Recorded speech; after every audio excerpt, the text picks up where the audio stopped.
Hello everyone and welcome back to Ben Academy. Have you ever opened an Excel workbook and found yourself dealing with dozens of worksheets? For example, imagine you have a workbook for your business with sheets named January, February, March, April, and so on. Constantly searching for the right sheet can be frustrating and time-consuming. In this video, I will show you several easy ways to move between worksheets in Excel, along with practical examples for each method. Let's get started.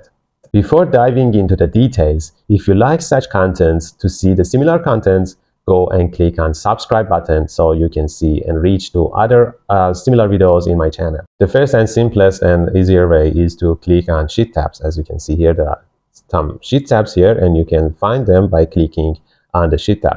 But if the number of sheets are too much, it's difficult to reach them by just clicking. Second method is using keyboard shortcuts. If you frequently switch between neighboring sheets, keyboard shortcuts are much faster. You can use Ctrl and page down to go to the next sheet and Ctrl and page up to move to the previous sheet. Method number 3, use the sheet navigation arrows. When there are many worksheets, some tabs may not be visible. At the bottom left, you can see here navigation arrows. Clicking them allows you to scroll through sheet tabs and go back. Method number 4, display a list of all worksheets. This is one of the most useful tricks for large workbooks. Right-click one of the sheet navigator arrows like this, and you can see a list containing all the sheet numbers. It's very practical in the workbooks containing too many sheets. Excel here displays a complete list of the worksheets in this file. Method number 5, rename sheets clearly. Good sheet names make navigation much easier. For example, instead of writing like this volume 2, volume 3, or sheet 1, sheet 2, sheet 3, use names related to the content of those sheets. Now you instantly know where to go without opening many sheets. Method number 6 is using tab colors. You can assign colors to sheet tabs. Right-click on a sheet and go to tab color. Now if I change it, later I can see that it's visible in a better way. Imagine you're managing a company workbook. You will use, for example, green for sales sheets, blue for employee data, yellow for planning sheets. So in this way, you can identify sheet categories at a glance. Method number 7, rearrange important worksheets. Place your most frequently used worksheets near to the beginning.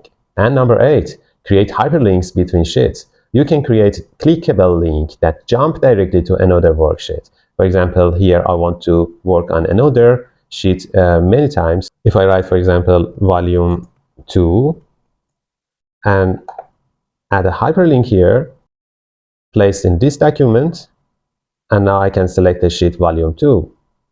Okay, so anytime if I click on it, I can reach the volume 2. You can also create a table of content at the beginning of your workbook in a separate sheet. And number 9, use named ranges. Named ranges help you jump directly to important section.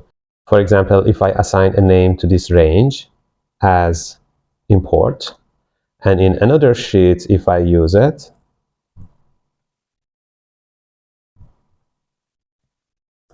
now I'm using the value in another sheet, but without going and jumping back. The more worksheets your workbook contains, the more important efficient navigation becomes. Start by learning the keyboard shortcuts and worksheet lists feature. These two methods alone can save you a significant amount of time every day. If you found this tutorial helpful, please like the video, subscribe the channel, and turn on notifications for more Excel tips and tricks. Thanks for watching, and I will see you in the next video.